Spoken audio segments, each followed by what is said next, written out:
Hello, Miss Osmond's Math 6 class. Welcome to your very first notes video. This is how you guys will be taking notes this year. You will be taking them through videos that I will teach you, every single one of them.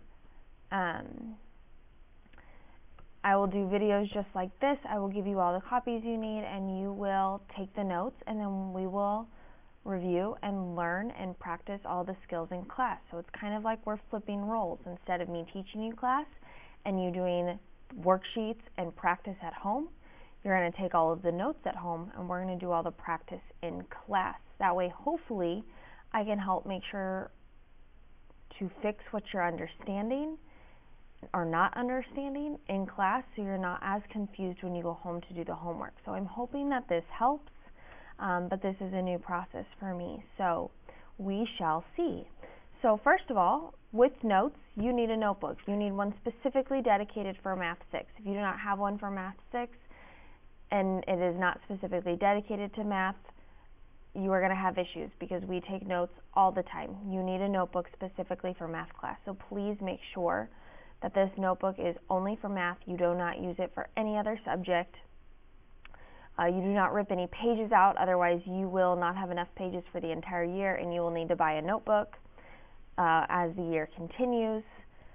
So please make sure you have a notebook that is only for math. Please make sure you somewhere have written down that it's Math 6. Your name is written on there. If you want to put the period number on the front cover, that's fine.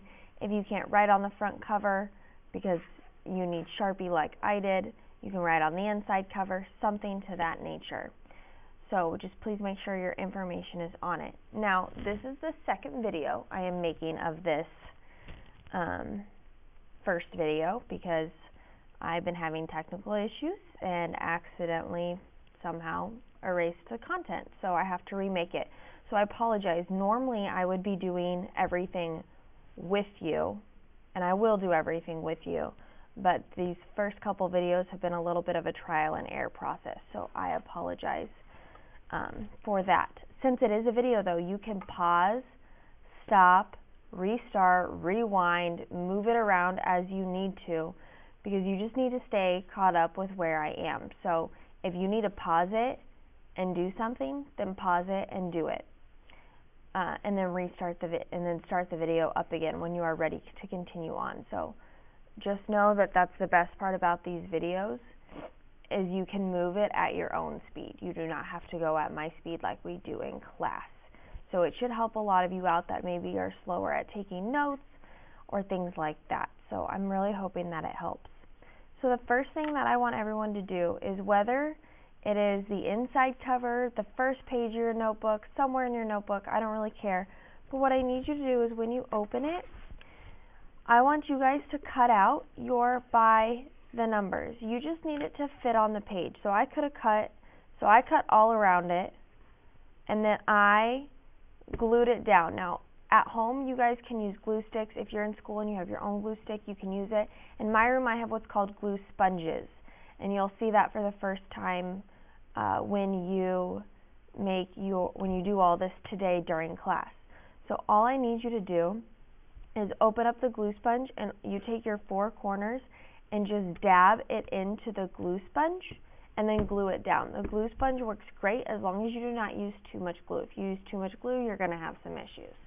So glue this down, whether it's on the inside cover, whether it's on a page like you see mine on, or whether you put it on the very first white page of your notebook. Whatever you need, make it work.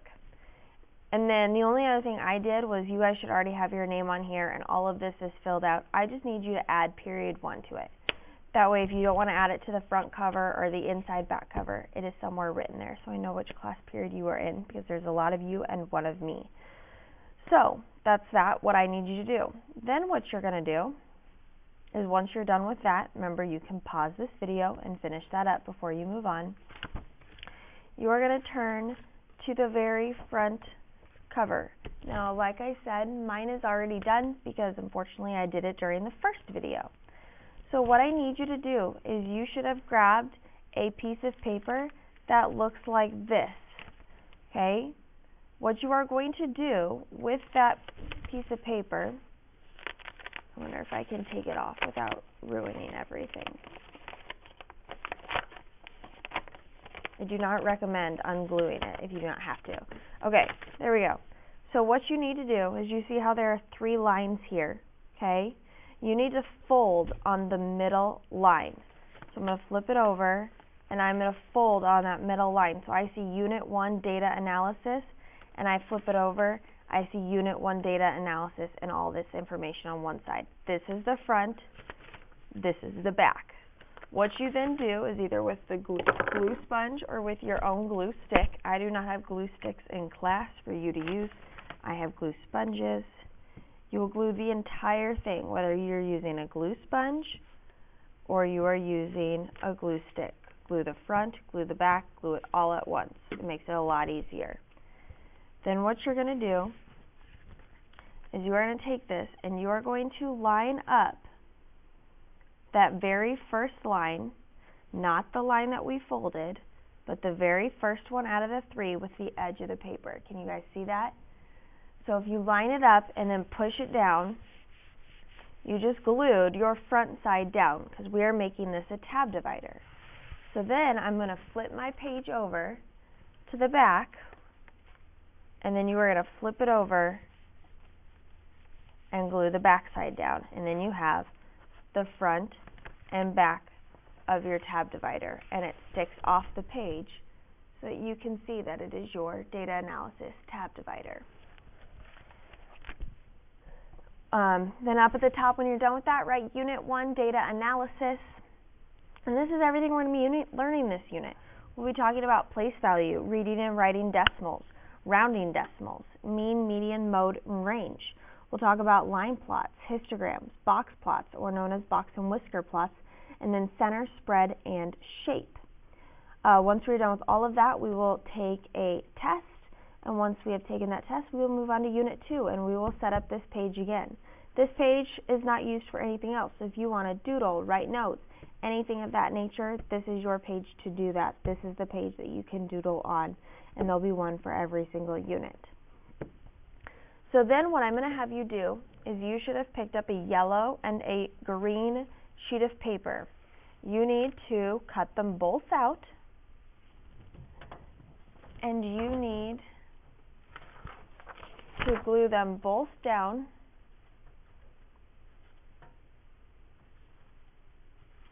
onto the next 2 pages. So I glued the yellow one first and the green one second. So take a minute, pause this video. Up at the top, write 82819, place value charts. Glue the yellow one down after you've cut around the entire outside. That way it fits in your paper. And then once you have done that, on the next page, write decimal estimation and rounding, 82819 since that's the date, and glue the cutout green piece of paper down. So like I said, pause this video, do your cutting, do your gluing, get both pages done and written up at the top, and then you can get started, okay? I'm going to keep going, that way the video is not too terribly long and you guys can, like I said, pause and stop the video. So when we talk about place value, we have whole number place values and decimal place values. Most students understand the whole number place values very, very well. Most students struggle with the decimal place values. And unfortunately, that's where we're going to be working with a good majority of this year, and the older you get, that's where you'll be working a lot with. But it is good to know both. You have to know what everything is called. If you don't know what it's called, that's when you start having issues. So if I turn my paper sideways, here's what we see, okay? I added right here that right here is your decimal point. Your decimal point always comes right after the ones place. So even though you do not see the decimal point, it is always there. Always, always, always. It's one of those invisible things in math that's kind of on my back bulletin board. It is always here. And then after your decimal point, we have the ones column, then we have the tens column, the hundreds column, the thousands column, the 10,000ths, the the 100,000s, and the millions. So all of that is there. You need to know every single place. It's like you just need to know how to read it. This is 3,420,865. You have to know how to read it. If you know how to read it, you know your place values. You don't know how to read it, you don't know your place values. So like I said, pause the video, write those down, get them written. That way you are ready to go. And when you're ready to start, restart the video back up, and we'll go on to your decimal place values. Your decimal place values is much more important with what we are doing in this class in terms of rounding. We will round a lot to 1 to 2 places after your decimal. That is very standard in math. So if we look at that, we have our decimal point. Okay, our decimal point is located, and notice we have the same thing going up. I have my ones, then my tens, then my hundreds, then my thousands, then my 10,000s. None of that changes with whole numbers. Going down to decimals, you will notice that I did not write once. The first one is tenths. So we always skip that ones. We do not ever repeat that ones. There's only one ones, and it's right before the decimal. After the decimal, if we skip the ones, we have tens, and all we have to do is add THS, so it makes tenths. Then after tenths comes hundreds. So over here we have 100, add THS, you get hundredths. After hundreds is thousands. So over here we have 1,000, add THS, you get thousands. Then over here we have 10,000s. So over here we have 10,000, add THS, you get 10,000s. So if you can remember that you skip the 1 and then it just continues as your whole numbers, adding THS, you're good. Like I said, we will work mostly with these 2 columns throughout the entire year. Those 2 columns must be memorized. If you do not have them memorized, there's possibility that you will miss points as the year goes on, and I would truly hate for you to miss a problem just because you rounded wrong, but rounding is extremely important. So once again, pause this video, make sure you have this written down because this is going to be a great cheat sheet for you during the school year for you to use on homework, assignments, things like that. You can't use it on quizzes or tests, but it is here for you to use and for you to practice with. Once you are done, I want you to go to your green sheet of paper. Make sure you have it titled Decimal Estimation and Rounding with today's date, 8/28/19. And then notice here, these are what I call your steps. When it says that 1, 2, 3, those are steps. So step 1, you need to underline the rounding place. Step 2, you need to circle the digit to the right of the rounding place. Step 3, if the circled digit is 0 to 4, keep the number as it is and eliminate means get rid of. So that's why I wrote that up there. Eliminate means get rid of any numbers to the right of the underlined number, including the circled digit. So you only want to keep the underlined number. You don't want anything else after that. If the circled digit is 5 to 9, you need to change the underlined number to the next highest number or multiple of 10 if that's what you are being asked to do. Okay, so here's what all of that means. See if I can rip this paper up.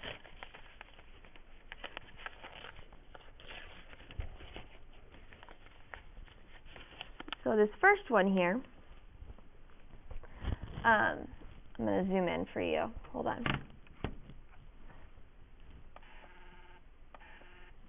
So on this first one, it says round to the nearest tenth, which it's 432.846. So I need to know, if I look back on my yellow sheet, that the tenths place is 1 place after my decimal. So I underlined the 8. That is step number 1. Then it says to circle the digit to the right of the rounding place. Well, the number to the right is the 4. So I circled the 4. Then it's either 0 to 4 or 5 to 9. Well, I circled a 4, so I'm going to look at the rules for 0 to 4. It says to keep the underlined number as it is, which means 8 is going to stay an 8. It's not changing to a 7. It's not changing to a 9. It stays an 8. And then it says to eliminate or get rid of any numbers to the right. So I want to get rid of the 6, including the circled digit, and get rid of the 4, which means my answer is 4, 3, 2. All of that to the left stays the same. You keep everything to the left. The 8 stays the same because the 8 looks at the 4 tells the 8 to stay the same. I put the 8 down, I got rid of the 4 and the 6, and we're good to go. Okay, let's try another one. So on this one, it says round to the nearest whole number. You're going to see that word a lot. Whole number means ones place. So anytime you see whole number, it means get it to a ones place, round to the ones place. But I'll never ever say ones place, so it's something we just need to memorize. So ones place in this problem is the 2. The 2 is in the ones place. So I'm going to underline the 2 because that's step 1. Then it says to circle the digit to the right of the rounding place. Well, the number to the right is the 8, so I'm going to circle the 8. Now I look, is my 8 0 to 4 or 5 to 9? Well, it's 5 to 9. So if the digit circled is 5 to 9, change the number to the next highest number. Well, the 2 looks at the 8. The 8 tells the 2 to go up, so the 2 becomes a 3.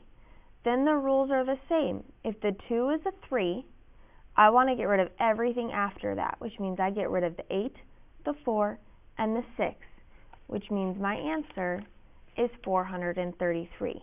Notice I'm not adding decimals and zeros. Same with over here, I'm not adding zeros. I don't want zeros. I want you to leave those zeros off. And then that is my answer, rounded. So that is 2 examples. So part of your guys' homework is to do these next 2 examples on your own. And on Thursday in class, we will go over them and make sure that you are doing them right and are understanding them.